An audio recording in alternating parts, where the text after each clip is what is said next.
Praise the lord. ఈ దిన దేవుని వాగ్దానము.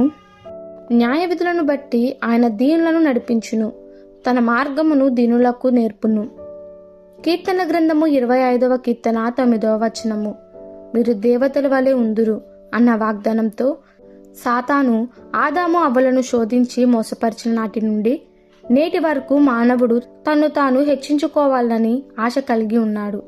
ఎవరైనా ఒక వ్యక్తిని తన్ను తాను తగ్గించుకున్నట్లయితే అతడు తన సహచరుల దృష్టిలో హీనమైన వాడిగా ఎంచబడి అసహ్యం చేయబడతాడు.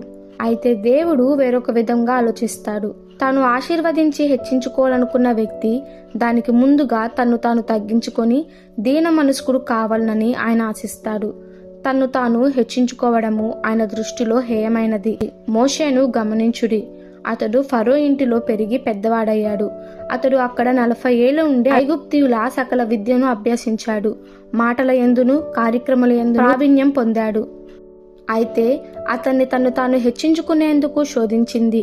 అయితే అతడు దేవుని ప్రజలను నడిపించే నాయకుడుగా అర్హత పొందడానికి ముందు తన్ను తాను తగ్గించుకొని ఇంకో 40 సంవత్సరాలు గొర్రెల మేపు వృత్తిలో గడపవలసి ఉంది. మనము సంపూర్ణముగా దేవుని వైపు ఆధారపడాలని మనము నేర్చుకునేందుకు గాను మనము శ్రమ నొందేందుకు ఆయన అనుమతిస్తాడు.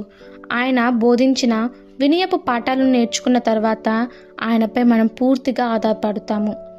ఈ దిన దేవుని వాగ్దానము మనందరి జీవితంలో నెరవేరులాగున ప్రభు కృప మనకి తోడై ఉండునుగాక.